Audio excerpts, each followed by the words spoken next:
Hey everybody, welcome to my channel. My name is Desiree, and today I'm going to talk about being multi-ethnic and what it was like growing up, and also finding out that I'm also mixed with other different ethnicities. So we're going to dive right into that after I have a little sip of my coffee. Okay, so I am mixed with several different breeds. I am Chinese, Vietnamese, English, Dutch, Mexican, Native American, Spanish. Those are the top.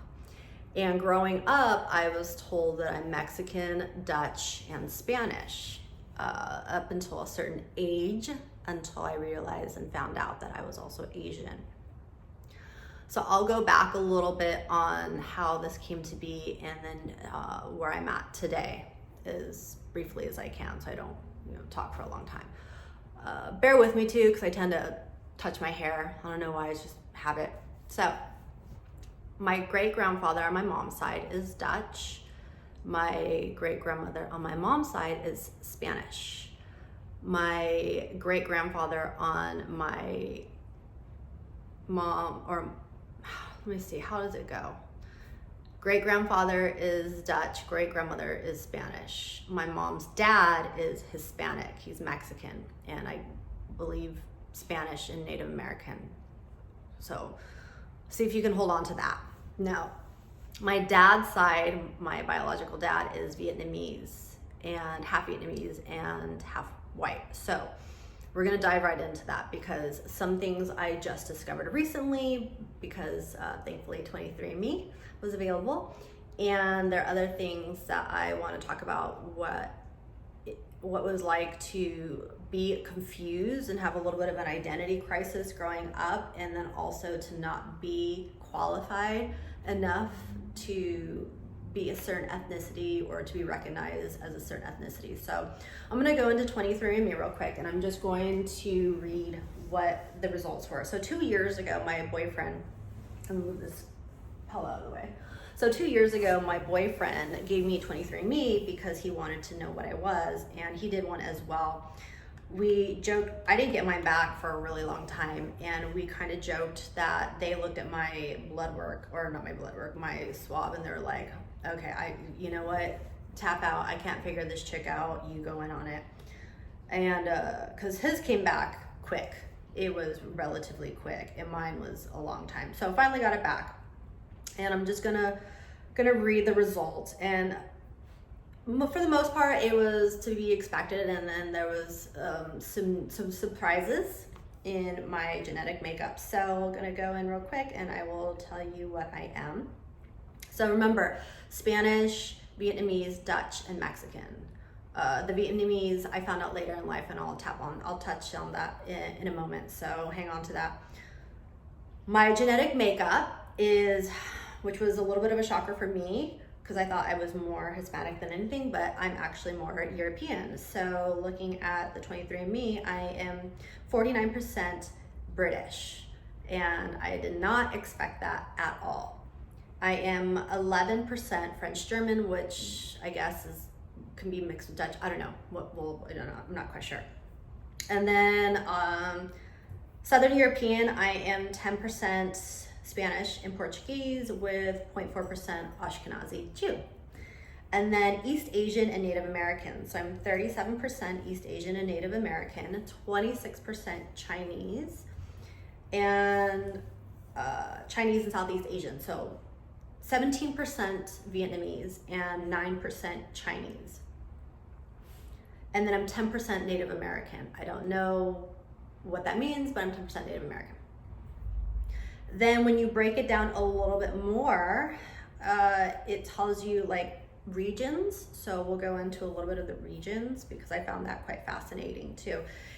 Here's what I find really crazy and ironic is I traveled a lot, and I lived in England for a period of time. I felt comfortable in Spain. I was always attracted to Asia, and I just loved being Mexican. And I loved the Dutch. I find Dutch people incredibly kooky and just they're just their own breed. They're just such cool people. So I gravitated to these cultures already. I lived in England, lived in Europe, so it was like wild for me to find out these things. So apparently when it comes to the English part, it's Greater Manchester and London, kind of those parts of Britain that apparently that's where I stem from, my bloodline. And then French German, so I believe that will be, kind of Dutch. And my boyfriend who did his DNA, 23andMe, it actually narrowed down the region where his family's from and his bloodline. So that's really fascinating. Mine, they kind of can't figure it out quite yet. But hopefully they will down the road. They can kind of find and pinpoint the area, the region. So anyways, and then Spanish and Portuguese, Vietnam, Vietnamese, and no particular region yet. China, so Guangdong region.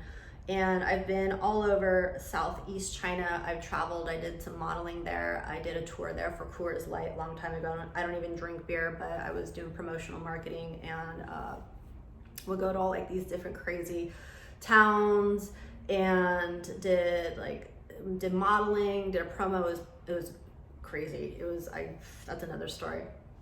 So Guangdong, and then like 0.5% Indo-Khmer, and then Native American. And then it said recently that I have ancestry in Mexico, and it's in Jalisco, which my great grandmother is from Zacatecas. So I think that particular region was spot on. So this is all fascinating. The one thing that really took me back the most was being mainly English, which I didn't even fathom. It was like, what? And then China, being Chinese. So I am Asian. Now, here is what is really, really cool about 23andMe. It actually linked me to family members. I did not know that I had family here on my dad's side. When I was 8 years old, I came from a teenage pregnancy. My mom had me at a young age. When I was 8 years old, I found out that my dad wasn't my dad, but I kind of already knew intuitively that I wasn't his daughter. And I don't know where I knew this. I had imaginary friends who were telling me this stuff, but I knew I was Asian. I just didn't know what I was Asian. I didn't know what I was mixed with, but I knew I was Asian, and I would like talk to myself and tell people like in my head, yeah, I'm Asian. Well, that was true. I found out later down the road, a few years down the road, that it was true. I was Asian. And middle school was really tough, identity crisis. I would hang out with like the Asians, like the Filipinos, and the ones that are mixed race, and then I would hang out with like the surfers, and just, I didn't really know where I fit in at, And then I moved to a different school from middle school to high school in a different town where it was predominantly Caucasian, small town, and that was a huge, huge issue for me because that made my identity crisis more severe, simply because I couldn't relate to a lot of these people, and I was misunderstood. What else? Misconstrued. I was shy. I was intimidated by other people. So I think I came off. I don't know. It was really hard. High school was really tough, and that can be another episode of Desiree's crazy life. But so high school, I found out that I was Asian. I didn't know the whole English and Chinese stuff came just recently because of 23andMe. And as I was growing up, I was never enough. I was kind of in that gray area of ethnicity in regards to being distinct. So if I were to do like any kind of modeling gig or whatever, no one could really figure out. They're like, oh, you're not Mexican enough. You don't look Mexican. You look Native American. You can pass as Native American, but are you Native American? I'm like, no, I'm not. I didn't know at the time I was. And they're like, okay, well, you're not Asian enough. You don't look Asian enough. A lot of the Asians wouldn't really accept me because I didn't look Asian. I didn't know anything about the Asian culture. And then, clearly I didn't look Caucasian, so I wouldn't really identify with like that Caucasian type of, white crew. I just didn't know. So that was an identity crisis. It was really tough for me. My whole family, my mom's dad's side, they're all Hispanics. We had like big Hispanic parties, carne asada, like, you know, you name it. They know how to party. Piñatas. And then my mom's side, they were just kind of, at that time, my mom's side, everyone kind of passed away.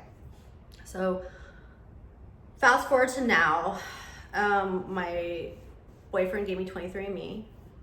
Found out I'm mainly English and Chinese and a bunch, you know, everything is a little bit more broad. I did the tree, and I found out that I do have several cousins in Texas, and my great-grandfather, my biological grandfather, or my grandfather rather, is still alive. But because of COVID, I can't go visit them. But he's still alive. So that answered a lot of questions. It made me feel a little bit more complete, but also I want to ask more questions now too. Like, what was your life like? Like, how did it come to be? What was the situation? Because he was in Vietnam, he participated in the war. This was right before the war. And, you know, he sent my dad to a US embassy, him and his, I guess, partner at the time, and to get adopted. It was the best way out for him, you know, because when you're in Vietnam, especially if you've been to Vietnam and prior to the war, when you're mixed and you're a half caste, you get discriminated against hugely. I'm sure it happens to a lot of people all over the world. I've got discriminated against because I'm, again, not enough of a certain ethnicity to look a certain way. And so it was fascinating when my cousin reached out to me and we put two and two together, and it was just cool. We were sharing stories, I was asking questions. So I hope soon that I'll be able to meet my biological grandfather. He is getting older, but just to know that I have a living grandfather and that came, you know, from Vietnam. So I have visited Vietnam. I felt at home there. I felt just connected there. England, naturally felt connected there. It's just fascinating when you go to these different places and something is calling to you. What are you doing over there? You gonna get under your blanket? But it was tough growing up because, you know, you're being told one thing by people you want to trust, your parents, and you know that it's not right, or you know it's not correct. You just intuitively know. So growing up, it was a bit of a struggle. Cool thing is I have really thick hair. I guess that's a native thing. And I definitely am so envious of like the beautiful, flawless skin that Asians have. I have family members that just have flawless skin, even on my mom's side, because I don't have any Asian family, but everyone else has like, all the girls in my family have really thick hair and they have beautiful skin. I unfortunately was not, I didn't get that trait. I had to suffer through acne, dry skin, and little eyelashes. So I had a lot of insecurities. I'm okay with a lot of things now because I'm older and, you know, it is what it is. But yeah, it was challenging, and I would sequester a lot of my feelings and emotions internally because I didn't know how to discuss this, specifically growing up in my family, because there was a lot of issues in our household and my trust was broken, so I wasn't able to really talk to my parents about these things. I had to internalize it. So as I got older, I was, you know, and I'm in my almost 40 now, and I'm learning to cope with these things and having I be real comfortable with my identity. And I'm still in the area, to this day, I'm still in this area of like, you're not this enough, you're not Dutch enough, you're not English enough, you don't look white, oh, you look Native American, you look Spanish, you look, you kind of look Asian, I can kind of see it, you know, you look Mexican, oh, wow, you look it's always in that gray area. So I am the United Nations. Thank you to 23andMe for actually helping me discover this, that I am English and I have some Chinese as well in my genetic makeup. So, finding out I was Asian when I was like 12, and what else? Finding out Chinese and English when I'm in my late 30s, and just dealing with it, with not being qualified as enough. But I'm okay with that now. I'm okay with that now. When you're a kid and being told one thing and kind of knowing something differently, it's like it's like a tug of war emotionally, because you're being led to believe something. You want to believe somebody, especially when you look up to someone as an authoritative figure, as your support system, as people who you want to trust, and you're being told otherwise. So I've heard stories too about people telling their kids something different or not telling their kids anything at all. And I would say to them, listen, from my personal experience, you're better off telling your kids these things now, because later in life, the way that they're going to deal with it may not, it could turn for the worse. It could be a turn for the worse emotionally, psychologically. So these things, it can really mess them up mentally. So I would advise you to have these conversations with your kids when they're younger. That way you can work with it and process it with them and be their support system. And so I felt compelled to make this video simply because I wanted to share my personal experience of being ethnically confused and being told I'm not enough, or I'm not this, I'm not that, and have an identity crisis, and also being misunderstood, especially when you lack a lot of confidence. High school, I lacked so much confidence. I also blind eye, strabismus, so there was just a concoction of things that made me feel so deeply insecure. And interestingly enough, when I got older in my 20s, I found out that so many boys liked me, but they were intimidated by me, which shocked me, because I thought no one had the hots for me, very few people. And yeah, that was wild. High school was not easy, but now I'm okay. And again, thanks to 23andMe, I found out that I have more family, and I'm looking forward to connecting with them, once COVID subsides, and to just feel a little bit more complete about who I am and my identity. So pretty wild. It's been an interesting, wild ride throughout my years, because every few years something else comes out and it's been revealed to me where it takes me back, and I'm like, oh, whoa, what else? It's not even a surprise anymore when you have so many revelations in your life. So that's my story. I am English, I am Dutch, the French, German, we gotta kind of figure that out. My grandfather is Dutch. Vermeulen is a very Dutch name. But anyways, English, Dutch, Spanish, Vietnamese, Chinese, Native American, Mexican, and Ashkenazi Jew. So thanks for watching this video. I hope you found it entertaining. Feel free to reach out if you have a mixed background as myself, and kind of figuring out and learning that as you go too.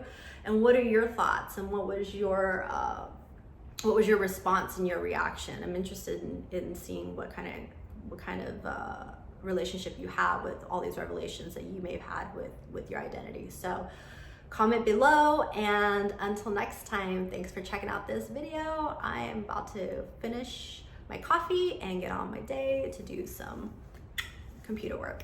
Thanks for watching. Bye.